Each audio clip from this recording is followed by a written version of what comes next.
আসসালামু আলাইকুম। শুভ সকাল। আমার নাম আজিদা মুস্তাফা আলিয়া। আমি প্রথম শ্রেণীতে পড়ি। আজ আমি এবং আমার দল একটি খুবই জনপ্রিয় গল্প বাংলা গল্পটি উপস্থাপন করব। এই গল্পটি আমাদের সততা ও বাস্তবের সম্পর্কে গুরুত্বপূর্ণ শিক্ষা দেয়। একটি গ্রামের পাহাড়ের পাশে একটি রাখাল ছেলে প্রতিদিন গ্রামে গরু চড়াতে যেত। তার দায়িত্ব ছিল যখনই বিপদ হবে সে যেন গ্রামের মানুষদেরকে ডেকে সাহায্য নেয়। একদিন রাখাল ছেলেটি গ্রামের মানুষদেরকে মজা করার জন্য চিৎকার করে বলল, বাঘ এসেছে, বাঘ এসেছে।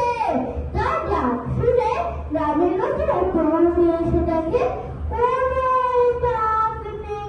রাখাল ছেলেটি হাসতে হাসতে বলল, সে মজা করেছে।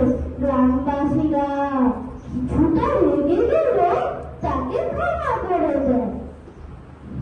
কিছুদিন পর আবার সে একইভাবে চিৎকার করে বলে, বাঘ এসেছে, বাঘ এসেছে। আবারও লোকেরা দৌড়ে আসে, দেখে কোনো বাঘ নেই। এবার লোকেরা তার উপর বিশ্বাস হারাতে শুরু করে। একদিন সত্যি বাঘ এসে তার গরুগুলোর উপর আক্রমণ করলো। রাখাল ভয় পেয়ে চিৎকার করে বলল, বাঘ এসেছে, বাঘ এসেছে, সাহায্য করো। এবার কেউ তার কথা বিশ্বাস করলো না, কারণ সে আগে 2 বার মিথ্যা কথা বলেছে। গ্রামের লোকজন না আসায় রাখাল অনেক ক্ষতি করে ফেলে। সে বুঝতে পারে মিথ্যা বলার কারণে তার সত্যি কথা কেউ বিশ্বাস করেনি।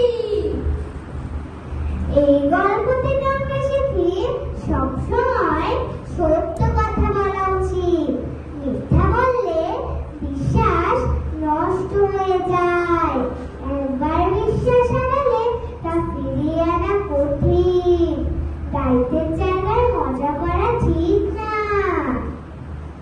সবশেষে বলা যায়, বাঘ গল্পটি আমাদের সততার গুরুত্ব শেখায়। মিথ্যা আনন্দ দেয় কিন্তু